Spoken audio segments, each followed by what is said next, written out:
पुण्यात्मा, अब प्रसंग चल रहा है कि परमात्मा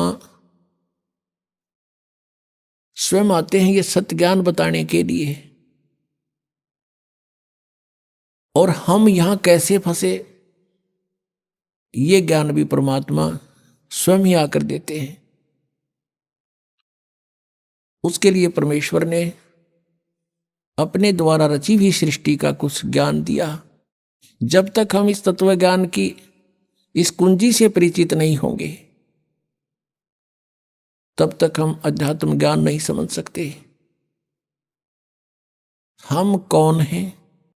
पुण्यात्माओं, अभी तक हम सुना करते थे ऋषिमय ऋषियों से कि आत्मज्ञान होना चाहिए,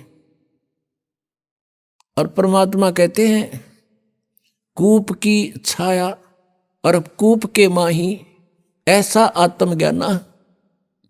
जैसे कुएं की छाया कुएं तक सीमित है, उसके बाहर कोई यूज नहीं कुएं की छाया का। कूप की छाया कूप के माही ऐसा आत्मज्ञाना। आत्मज्ञान तो ये है कि हम कौन हैं और कहां से आए हैं, हमारा यहां जीने का उद्देश्य क्या है, ये तो है आत्मज्ञान। और फिर परमात्म ज्ञान कि वो परमात्मा कौन है, कहाँ है, कैसा है, कैसे मिलता है, उसको हम पाने का प्रयत्न कर रहे हैं तो उससे हमें लाभ क्या है, ये परमात्म ज्ञान। तो यहां सत्संग के अंदर आत्म और परमात्म दोनों ज्ञान बताए जाते हैं। अब ये सबको मालूम है कि हम यहां क्यों फंसे हैं। हम जीव हैं, ये बताते हैं सभी, हम जीव हैं और जीव का धर्म जन्म और मृत्यु है। और हमने यहां भक्ति करके स्वर्ग में चले जाना है। स्वर्ग में जाकर के क्या करना है, वहां अपने ठाठ भोगेंगे, मौज करेंगे, वहां मौज कितने दिन करोगे, बस फिर क्या पता।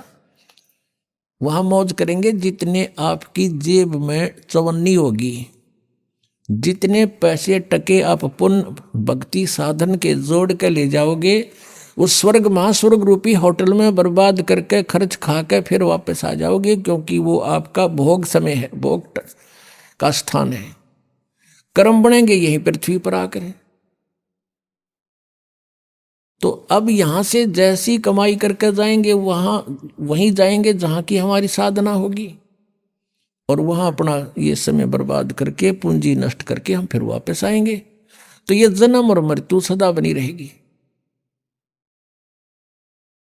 और इन्होंने अंतिम विधान बना दिया कि जन्म और मृत्यु तो सभी की होती है।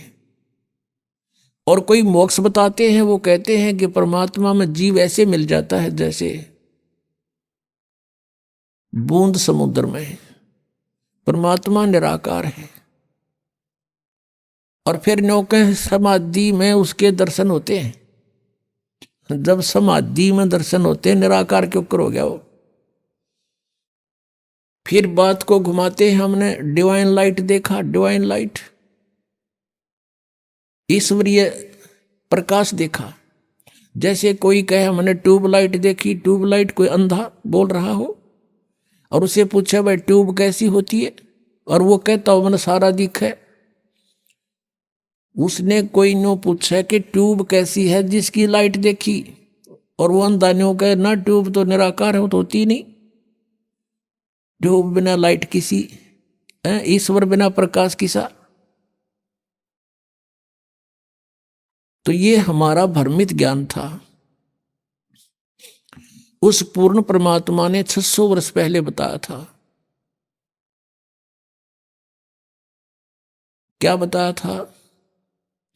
धर्मदास ये जग बोराना, कोई न जाने पद निर्वाणा। जैसे आपने सुबह के सत्संग में ऋग्वेद मंडल नंबर 9 सूक्त नंबर 86 मंत्र 26 और 27 में है। ऋग्वेद मंडल नंबर 9 सूक्त 82 के मंत्र 1, 2, 3 में है। आपने आंखों देखा कि परमात्मा की महिमा में लिखा है कि वो परमेश्वर ऊपर तीसरे मुक्ति धाम में रहता है। वो ध्रुवलोक के तीसरे स्थान पर विराजमान है, पृष्ठ पर। वहां से गति करके अत्यधिक तेज गति से चलने वाले पदार्थ की तरह, बिजली की तरह, आकाशीय बिजली की तरह गति करके आता है और अच्छी आत्माओं को प्राप्त होता है, अच्छी आत्माओं को मिलता है, श्रेष्ठ आत्माओं को मिलता है। तो वो ऐसी लीला कौन से भगवान ने कर रखी है? केवल कबीर परमेश्वर ने। और जिनको हम भगवान मानते थे उनकी किसी लीला में वेदानुसार उनकी महिमा नहीं है, केवल कबीर जी की महिमा वेदानुसार है।